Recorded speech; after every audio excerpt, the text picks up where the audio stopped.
아멘. 예, 오늘 말씀의 제목은 돌아오기를 기다리시는 하나님입니다. 예, 오늘 본문은 이 북이스라엘 곧 에브라임과 이 사마리아를 향한 심판의 말씀입니다.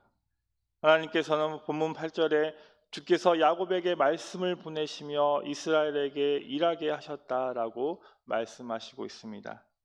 하나님의 심판은 이 마른 하늘에 이 벼락이 치는 것과 같이 갑작스러운 변덕이 아니십니다. 하나님께서는 먼저 말씀을 보내시고 또한 그들의 죄를 드러내시고 또한 그들에게 돌아올 길을 열어주신 뒤에 이제 심판이 임하게 되는 언약적 과정이 있습니다. 그러나 이스라엘 백성은 재난을 겪고도 겸손해지지 않았습니다.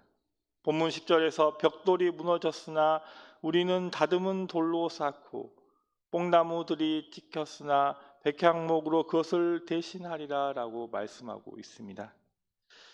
이 말씀 속에는 이스라엘 백성들의 회복의 의지가 있는 것이 아니라 그들의 교만한 자기 확신이 있습니다.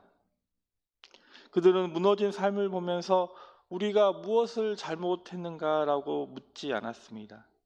오히려 이전보다 더 강하게 그리고 더 화려하게 세우겠다라고 말하는 것입니다. 사람의 마음은 고난 앞에서 두 방향으로 움직이게 됩니다. 하나는 하나님 앞에 낮아져 자신의 모습을 돌아보는 것이고, 또 하나는 상처 입은 자존심으로 더 단단한 자기 왕국을 세우는 길입니다. 그런데 하나님 없이 다시 세우는 일은 일상을 회복하려는 모습처럼 보일 수는 있지만 결국에는 자기 방어적 의지로 죄의 구조를 더 단단하게 만드는 일입니다. 본문 10절에서 이스라엘 백성들이 의지적으로 벽돌을 돌이 되고 뽕나무가 백향목이 되게 하여 이 겉모양만 그런 듯하고 마음이 하나님을 떠나 있다면 그 제거는 참된 구원이 될 수 없는 것입니다. 이스라엘 사람들이 무너진 터전을 다시 견고하게 세운다 할지라도 이 하나님께서는 이 본문 11절에 말씀하시는 대로 대적을 일으키시고 이제 원수들을 격동시키시게 됩니다.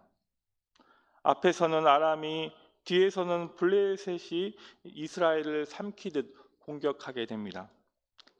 그런데 심판의 선언 끝에는 반복되는 말씀이 있습니다. 본문 12절 하반절을 보면은 그럴지라도 여호와의 진노가 돌아서지 아니하며 그의 손이 여전히 펴져 있느니라라고 이 말씀하시는데, 여기 나오는 이 펴진 손이라는 것은 바로 심판을 집행하시는 손을 말하고 있습니다.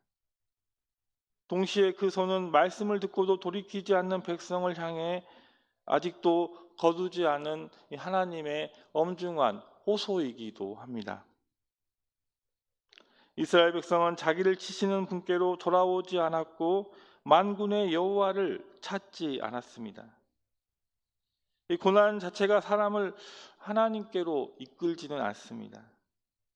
그렇지만 또한 고난은 마음의 실상을 드러내기도 합니다. 분명히 겸손한 사람은 아픔 속에서 이 하나님을 이제 찾게 되지만, 이제 이 완고한 사람은 이 하나님의 손길조차 우연이라 이 타인의 탓으로 돌리게 됩니다. 그래서 본문 14절에서 하나님은 이스라엘에게 머리와 꼬리, 이 종려나무 가지와 갈대를 이 하루 사이에 끊겠다라고 말씀하시고 있습니다. 본문 15절을 보면 그 머리는 곧 장로와 존귀한 자요 그 꼬리는 곧 거짓말을 가르치는 이 선자라고 말씀하고 있습니다. 이 지도자들이 백성을 바른 길로 인도하지 못하고 거짓 선지자들이 백성의 귀에 듣기 좋은 말만 들려주었을 때 그 공동체가 가는 길은 길을 잃는 길로 가게 되는 것입니다. 그래서 이 참된 지도력은 바로 높은 자리에 앉는 이 특권이 아니고 바로 하나님 앞에서 진리를 지키는 책임인 것입니다. 지도자가 진실을 버리면 백성은 방향을 잃게 되고 백성이 또 거짓을 좋아하게 되면 이 거짓 지도자는 더욱 힘을 얻게 되는 것입니다. 본문 17절 이 중반절 보면 하나님께서는 그러므로 주께서 그들의 장정들을 기뻐하지 아니하시며 그들의 고아와 가부를 긍휼히 여기지 아니하시리라 말씀하고 있습니다. 이 말씀은 하나님께서 긍휼이 없다라는 뜻이 아니라 바로 제가 공동체 전체를 얼마나 깊이 병들게 하는지를 보여주는 말씀입니다. 모든 사람이 경건하지 못하고 악을 행하고 모든 입이 망령된 말을 합니다. 죄는 개인의 비밀스러운 마음에만 있지 않습니다. 말이 문화가 되고 제도가 부패하게 되고 약자를 외면하는 공동체의 습관이 되는 것입니다. 교회는 바로 이 말씀 앞에서 자신을 돌아보아야 합니다. 우리는 사람을 편안하게 하는 말과 사람을 살리는 말씀을 구별하고 있는지 우리는 생각해 보아야 합니다. 사랑은 죄를 덮어서 방치하는 일이 아니라 사랑은 진리를 말하되 회개하는 자가 다시 일어날 길을 열어주는 일입니다. 하나님께서 원하시는 지도력은 바로 사람의 박수를 모으는 능력이 아니라 말씀 앞에 먼저 떨며 자신을 낮추는 충성을 말하고 있습니다. 본문 18절에서 이사야는 악을 불에 비유하고 있습니다. 대저 악행은 불타오르는 것 같으니 고 찔레와 가시를 삼키며 빽빽한 숯불을 살라 연기가 위로 올라오게 함과 같은 것이라 말씀하고 있습니다. 우리가 잘 알고 있듯이 불은 처음에는 분명히 작아 보이지만 그 불이 커지고 번지기 시작하면 숲을 태우고 집을 태우고 또 모든 것을 다 태우며 이제 하늘을 연기로 가리게 됩니다. 죄도 바로 그렇습니다. 탐심과 거짓, 이 분노와 또한 이 교만은 마음 한구석에 작은 불씨처럼 시작하지만 그것을 회개하지 않으면 그 인간의 관계와 또 가정과 이 공동체를 태우는 화염이 되는 것입니다. 본문 19절에서 이 만군의 여호와의 진노로 말미암아 이 땅이 불타리니 백성은 불의 섭과 같을 것이라 라고 말씀하고 있는데 바로 이 하나님의 진노로 이 땅이 불타고 또 백성은 불에 타는 이 장작이 되는 것입니다. 이 말씀의 표현은 정말 하나님이 악을 심각하게 여기심을 보여주고 있습니다. 하나님은 인간의 파괴와 불의를 정말로 가볍게 보시는 분이 아니십니다. 그러나 본문이 이제 그리는 이 가장 깊은 비극은 외부에서 오는 이 침략만이 아닙니다. 오늘 본문 19절 이제 이 하반절을 보면 사람이 그 형제를 아끼지 아니한다라고 말씀하고 있는데 바로 공동체 안에서 서로를 삼키는 일이 일어난다라는 것입니다. 본문 21절 보면 므낫세는 에브라임은 므낫세를 삼키고 둘은 다시 유다를 대적한다라고 말씀하고 있습니다. 결국 하나님을 떠난 사회는 함께 살아갈 이유를 잃어버리게 되는 것입니다. 각자는 자기 목을 지키려 하고 다른 사람의 고통은 경쟁의 또 기회가 되고 가까운 이웃마저도 이제 위협이 되는 것입니다. 죄는 우리를 자유롭게 하지 않습니다. 죄는 우리에게서 이 사랑하는 능력을 빼앗고 또한 타인을 분명히 소비할 대상으로 만들게 되는 것입니다. 그러므로 이제 우리가 정말 하나님께 드리는 회개는 단지 우리가 잘못했던 것을 후회한 이 감정이 아니고 바로 하나님께 돌아와서 이웃을 다시 형제와 자매로 바라보는 삶의 전환이 되는 것입니다.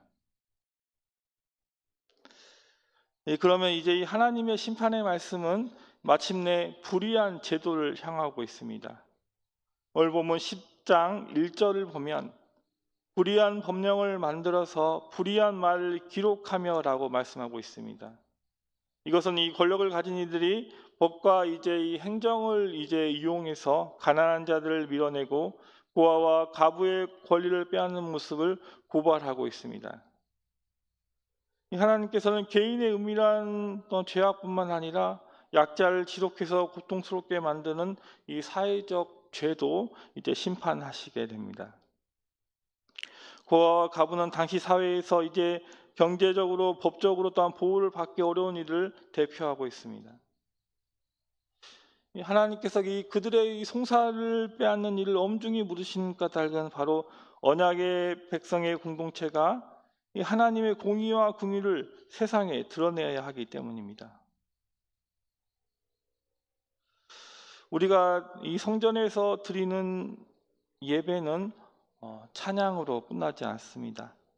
예배하는 백성의 손이 약한 이를 붙들고 그들의 목소리가 억울한 이의 이 권리를 변호할 때 예배는 이 삶 속에서 이제 열매를 맺게 되는 것입니다. 오늘 본 10장 3절에서 하나님은 벌하시는 날이 오면 너희가 누구에게로 도망하며 너희 영화를 어디에 두겠느냐라고 물으시고 있습니다. 이 사람을 억누르며 쌓은 재물과 명예, 그리고 불의한 방식으로 지킨 안전은 바로 심판의 날에 안식처가 되지 못하는 것입니다. 결국 남는 길은 파포로 가운데 이제 엎드러지거나 죽은 자 아래 쓰러지는 길뿐이라는 것입니다. 본문 이제 10장 4절 하반절에 그럴지라도 그의 손이 여전히 펴져 있느니라는 말씀이 다시 들리게 됩니다. 여기 나오는 여전히 펴진 그의 손 앞에서 우리는 변명할 수가 없습니다. 그러나 그 손은 우리를 절망으로 밀어넣기 위해서만 펴져 있는 것이 아닙니다. 하나님은 심판의 말씀으로 우리의 교만을 깨트리시고 그리고 정의를 외면한 마음을 돌이키게 하십니다. 그러므로 우리는 그 하나님의 은혜를 가볍게 여기지 말고 하나님께 돌아와 말과 관계와 또 일터와 공동체 안에서 공의와 긍휼의 삶을 살아내야 합니다. 꺾이지 않는 이 하나님의 손은 오늘도 바로 이 죄인을 부르시고 계시고 또한 진실한 회개와 새 삶의 길로 인도하신 것을 믿으시는 저와 여러분이 되시기를 주님의 이름으로 축복합니다. 기도하시겠습니다. 사랑의 하나님, 오늘 하루도 내 힘과 지혜로 무너진 삶을 재건하려 했던 교만한 마음을 내려놓습니다. 내 삶의 무너진 자리에 우리에게 찾아오셔서 우리를 끌어안아 주시고 우리를 일으켜 주시는 하나님의 의로움만을 힘있게 하여 주시옵소서. 하나님의 꺾이지 않는 손이 우리를 부르시고 새로운 삶의 길로 인도하여 주실 것을 믿사오며 우리 구주 예수 그리스도의 이름으로 기도드립니다. 아멘.